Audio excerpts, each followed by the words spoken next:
My daughter is joining the company, so I need you to resign. Today is your last day." On the morning of the 20th, the president suddenly told me I was fired. I was shocked and didn't know what to say. The 20th was the day we paid our suppliers. Some payments were made through bank transfers for longtime suppliers, but I also made direct payments and visited them as a courtesy. "You look like you can go home right away. I'll give you the day off, just for you, so leave quickly," the president said. He pushed me out of the office, and the door shut with a snap right in front of my face. I didn't even know where to start to argue. "My name is Emily. I joined this family-owned paving company right after high school and worked as a clerical worker for 10 years.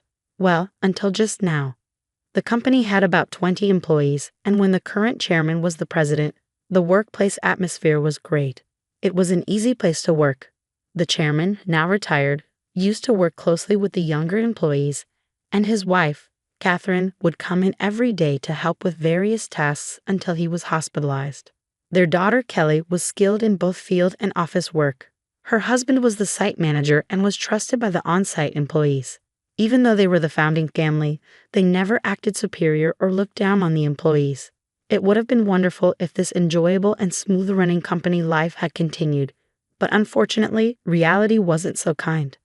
At the end of last year, the chairman was diagnosed with cancer during the company's group medical examination. He decided to retire as president and appointed Kelly's husband, the site manager, as the next president. Both the employees and I unanimously agreed. We all thought the chairman should focus on his treatment and wish for his long life. However, suddenly, the chairman's eldest son, Tom, appeared with his family. I didn't know where he heard the news from. It turns out the chairman had another child besides Kelly. Tom had been disowned about 30 years ago, and I didn't know about it at all. According to the senior employees, Tom was a troublemaker in his youth and often had run-ins with the police. Whenever he caused problems, the chairman and Catherine would go and apologize.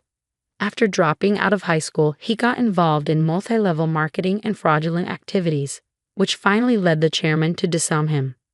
Despite being out of touch for a long time, Tom suddenly appeared one day, pleading with his father, "Dad, I've realized my mistakes. Please forgive me." I was shocked to witness this in our small company, where the president's office and clerical room were one and the same. Tom expressed a desire to reconcile and work in the company, but his past made it hard to believe his sincerity after being disowned. "I apologize to everyone, but I ask you to give Tom another chance," the chairman said, pleading with everyone present. Kelly and the senior employees knew about Tom's troubled history and couldn't fully celebrate, but they couldn't refuse the chairman's heartfelt request either. So Tom and his family moved into the annex of the chairman's house, with Tom becoming an employee and his wife taking on household duties. I saw their daughter only once when she visited the company. She seemed to be a college student. The chairman believed Tom had changed for the better after facing hardships in life. Catherine was overjoyed that Tom had returned with his family, talking about rebuilding the company together. However, soon after, a problem emerged. Tom insisted on something. "I'm the eldest son, so I should be the next president," declared Tom, straining his relationship with Kelly and the site manager. Despite pretending to work diligently in front of the chairman, Tom actually did very little. He frequently made demeaning remarks like, "Physical labor is for the workers, and you're all just worker ants, work silently." Naturally, his behavior quickly made him unpopular with everyone. Some of the younger employees even went directly to the chairman, saying, "I can't work under these conditions." However, both the chairman and Catherine pleaded with everyone, saying, "We will talk to Tom about this. Please try to see the bigger picture." Then, due to stress or other reasons, the chairman's cancer suddenly worsened and he was hospitalized 3 months ago. Tom declared, "I am the president." Despite employees advising the chairman and Catherine to stick with their original plan of appointing the site manager as president, they ultimately chose Tom, their biological son, over their daughter's husband. This decision sparked grumbling among some employees, who felt the chairman and Catherine were biased by parental love or losing their sharpness with age. The once harmonious company atmosphere turned tense and uncomfortable. As tensions grew, Kelly and the site manager began working behind the scenes to manage the company. This left me alone handling all administrative tasks, whereas before Catherine, Kelly, and I shared the workload. Now, I regularly work overtime, sometimes leaving so late that the date changes before I head home. Meanwhile, Tom seems to view administrative duties as effortless, spending his days at hostess bars, betting on horses, or gambling. My relationship with the president took a serious downturn over an expense issue. He had been using the company's credit card for personal dining and entertainment expenses, and I had been overlooking it to some extent. However, this time, the expense crossed a line. With apprehension, I handed the receipt back to him. "I can't approve this expense," I told him. "What? Why not?" he demanded. "This is for your wife's corrective underwear. It's not related to business, so it can't be expensed." As expected, the president's face flushed with anger. "Don't challenge me. She's the president's wife. It's natural for her to dress well. This is a valid expense." "No, that's not how it works. Your wife's underwear can't be considered a business expense." I stammered, struggling to comprehend how the president could justify a $4,000 expense for his wife's corrective underwear. His next suggestion left me even more bewildered. "Then let's turn selling corrective underwear into our new business venture. We'll categorize it as inventory, so it counts as an expense." The president seemed pleased with his idea, but I was at a loss for words. "We're a paving company," I managed to say. "So what? We can threaten clients that if they don't buy from us, we'll cancel their contracts. Everyone will buy. It's easy money, $2,000 for one, $4,000 for a set." The president chuckled loudly, but I felt horrified.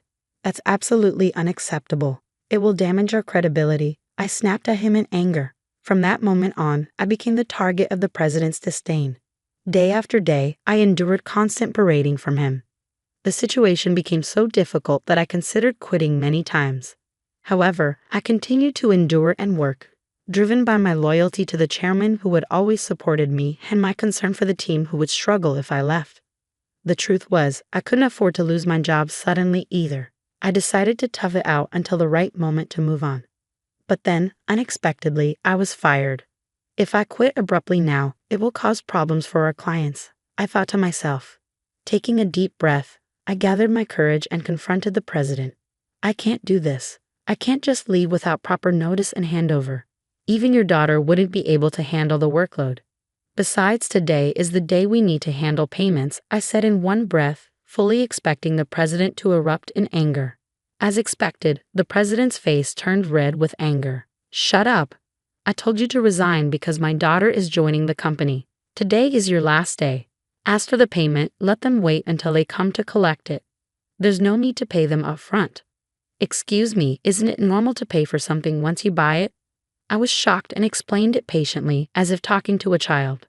But the president responded with something so unreasonable that I couldn't believe he was being rational. "If that's the case, just threaten to switch suppliers. Tell them we won't make the payment this time, so they should give it to us for free." "What? That's not something we can do, is it?"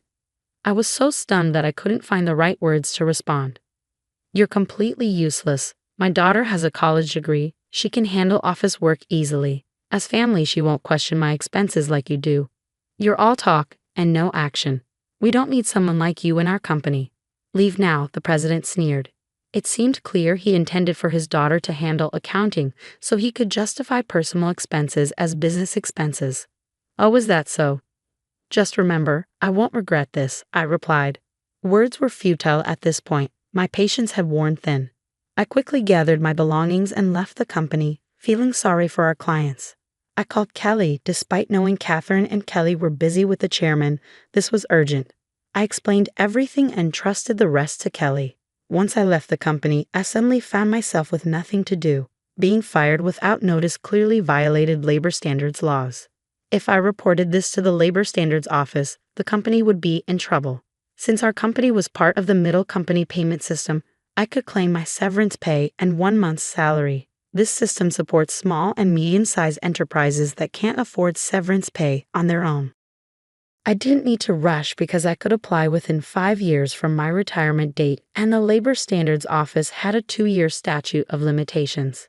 With my professional habits, I planned out the necessary procedures and timeline for retirement. I decided I could take it easy for at least a week.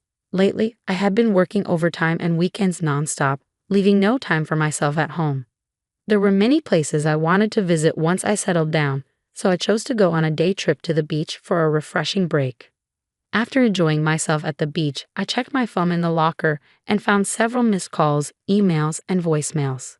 Among them, Kelly's email caught my attention. It said, "The payment process went smoothly. Everything is in order." I felt relieved. Despite the abruptness of my dismissal by the president, I couldn't shake the guilt of leaving my job in anger. Next, I listened to the voicemail from the company. It was the panicked voice of the president saying, "Hey, what's going on? They're saying I'm not the real president. Did you know about this? Explain yourself."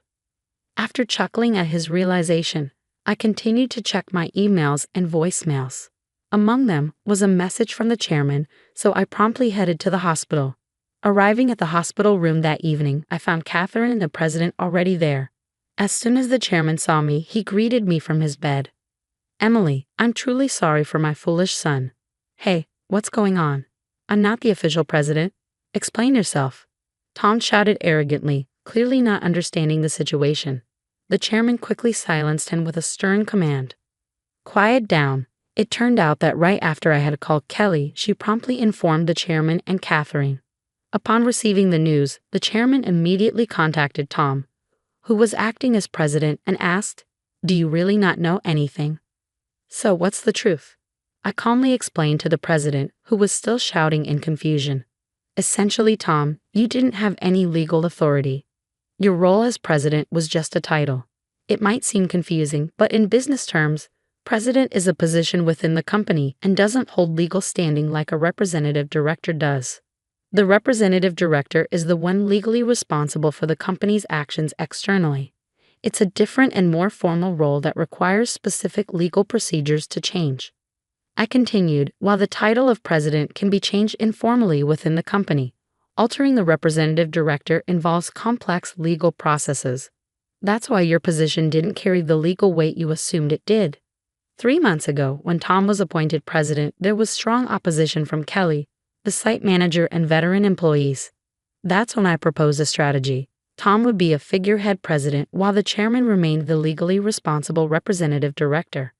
As someone familiar with company procedures and laws, I knew the complexities involved. Under my plan, if Tom showed genuine dedication and won over all employees, then we would initiate the legal process to formalize his presidency. However, if Tom failed to prove himself fit for the role, the backup plan was to either remove him or even consider closing the company, while Kelly and the site manager prepared to launch a new venture. Kelly doubted Tom's ability to change. The chairman and Catherine continued to believe in Tom until he unfairly dismissed me, which seemed to awaken them to his shortcomings. "If you want to be a leader, learn and take care of your employees.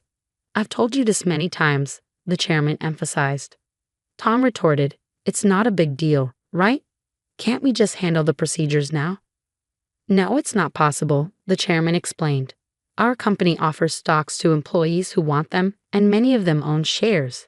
Emily owns 10%, making her a major shareholder. We can't disregard her views, and other shareholders won't support you either."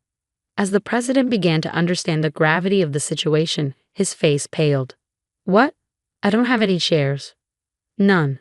I plan to pass on my shares to you once you prove yourself as president. I'm deeply disappointed in you. Were you only interested in my wealth, thinking I didn't have much time left?" The chairman slumped in despair, and Catherine remained silent, visibly upset. Defiantly, the president responded, "Well, I'm the eldest son. What's wrong with taking what's rightfully mine? The company belongs to me. I can't forgive you anymore. The chairman bears full responsibility as the representative director of this company. Moreover, I'm a shareholder. I have the right to call for a shareholders' meeting and propose your removal," I asserted firmly. The president's face drained of color as he grasped the implication of removal. "You mean I could be fired? Dan, you were just a clerk." "Tom, Emily is right. At this point, no one will support you. Emily was the only one who spoke up to give you a chance," Catherine interjected. Then Catherine turned to me.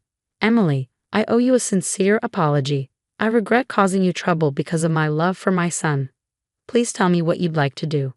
I confronted the president directly. "Mr. President, I no longer wish to work under your leadership, so I am resigning immediately. However, I expect to receive my severance pay. along with 1 month's salary, including unpaid overtime and holiday pay. As a shareholder, I will also take action through the Labor Standards Office to remove anyone who is detrimental to the company. I spoke calmly, and as I did, the president's complexion shifted from pale to completely white.